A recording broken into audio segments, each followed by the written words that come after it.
Hi everyone, my name is Naila Morita with student ID 2024-32051. In this video, I'm going to break down my practical report on building a dynamic web page. We'll explore how I structure the code and style the layout. So let's start to the step. Okay, first, let's look at the document configuration.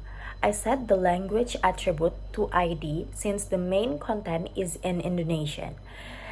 To support spatial characters, I use UTF-8 encoding, and the viewport meta tag ensures the layout stays proportional on mobile screens. And for the aesthetics, I import two Google Fonts is Playfair display for a normal touch and plus Jakarta Sans for a modern feel. And in the body section, I use semantic elements like header and H1 to keep the structure clean and SEO friendly.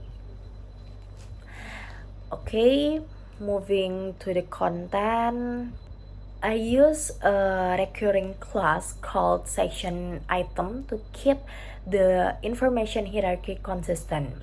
Interestingly, to display HTML text as plain text on the screen, I use character entities like NLT and NGT.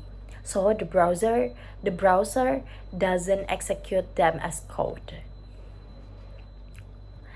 Okay, for the multimedia section, I implemented a CSS grid with 4 columns, and each column explains a different technical aspect, from image accessibility using the ALT attribute to using the mute attribute in video text to comply with modern browser autoplay policies.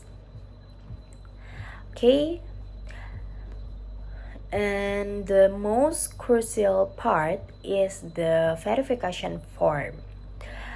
In verification form, I wrap it in a verif card using a 2-column flexbox layout.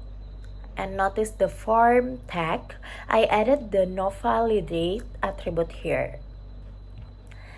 And this is because I want full control through JavaScript. I attach a submit event listener and use a prevent default to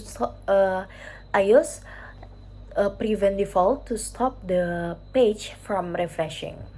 The logic is systematic because the script clears previous errors.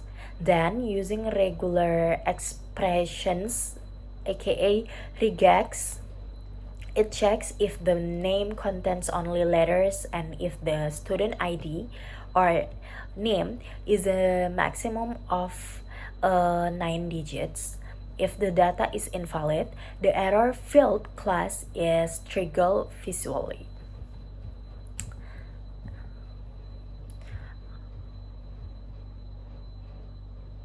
And now let's talk about style. I use CSS variables inside the root selector to manage a natural color palette like forest, sage, and cream, and this makes managing the entire theme very efficient. One unique touch is the use of clip path to create a slanted, dynamic look for the hero section. To make the text easy to read, I set the line H to 1.6. And I also added a translate Y hover effect on the multimedia grid to make the user experience feel more interactive and alive. And finally, look at responsives. Using media queries, I made sure this layout is bulletproof On tablets, the grid switches to two columns, and on mobile phones, it becomes a single column so the text remains clear without needing to zoom in.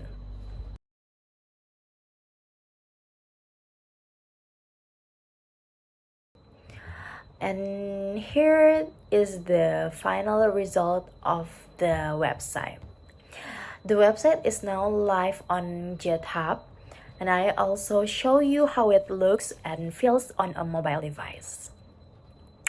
Okay, in conclusion, this project shows how HTML, CSS, and JavaScript work together harmoniously.